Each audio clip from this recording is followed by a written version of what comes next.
எப்போதுமே எபிசோட்ல விஜய காட்டல அப்படின்னு சொன்னா, இன்னைக்கான எபிசோட்ல விஜய் இல்லையே அப்படிங்கிற ஒரு வருத்தம் இருக்கும். ஆனா, இன்னைக்கான எபிசோட்ல விஜய் இல்ல அப்படிங்கிறது நிச்சயமா சந்தோஷமா இருக்க தான் செஞ்சுது.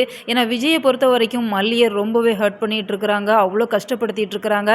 மல்லி ஒரு பக்கம் தன்னோட குழந்தைய காணுமே, தன்னோட குழந்தை சாப்பிட்டாளா, என்ன பண்றான்னு சொல்லி தெரியாம, அந்த ஒரு துக்கத்துல இருக்கிற சமயத்துல இப்ப விஜயுமே அவங்கள கஷ்டப்படுத்துறாங்க. அவங்க கிட்ட முகம் கொடுத்து கூட பேசுறதில்ல அப்படிங்கிறதால, 2 பக்கமும் அவங்க வேதனையில தவிச்சிட்டு இருக்கிறாங்க அப்படிங்கிறதால, இன்னைக்கான எபிசோட்ல விஜய் வரல. அதற்கு பதிலா இந்த ராஜி தேவையில்லாம மல்லிய அவ்ளோ கஷ்டப்படுத்திட்டு இருக்கிறாங்க.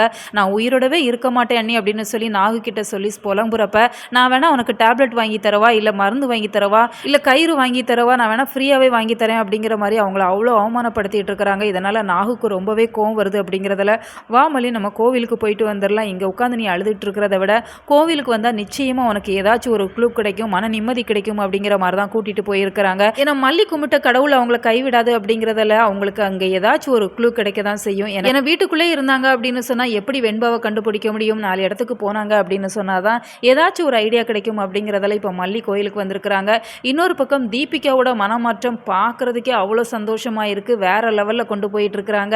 ஏன்னா தீபிகா ஒவ்வொரு சமயங்கள்லையுமே மல்லியை பழி வாங்கணும் அப்படிங்கிற நோக்கத்தோட பல வேலைகள் செஞ்சுட்டு இருக்கிற சமயத்தில் ஐஸ்வர்யாவை காணாத அந்த 5 நிமிஷத்தில் தீபிகாவோட மனசு அப்படிங்கிறது அவ்வளோ லேசாக மாறிடுச்சு. மல்லியும் இது போல தானே கஷ்டப்பட்டிருப்பா.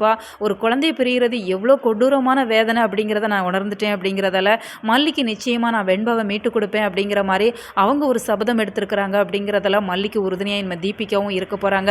இந்த மனமாற்றமே ஒரு நல்லது நடக்கிறதுக்கு வழிவகுக்கும் அப்படிங்கிறதால தீபிகா முழு முயற்சியோட இறங்குவாங்க. ஏன்னா வெண்பா காணாமல் போனதுக்கு அவங்க தான் காரணம் அப்படிங்கிறதால அது மூலமாக அவங்க விசாரிக்கிறப்ப நிச்சயமாக ஈஸியாக கண்டுபிடிச்சிடலாம். ஸோ கூடிய சீக்கிரம் வெண்பாவை மீட்டுருவாங்க. மல்லிக்கிட்ட கொண்டு வந்து ஒப்படைப்பாங்க. மல்லிக்கிட்ட மன்னிப்பும் கேட்பாங்க. ஸோ வெயிட் பண்ணி பார்க்கலாம். உங்களோட கருத்துக்களை மறக்காம கமெண்ட் பாக்ஸில் தெரியப்படுத்துங்க. மேலும் இது போன்ற வீடியோக்களுக்கு நம்ம சேனலை சப்ஸ்கிரைப் பண்ணுங்க.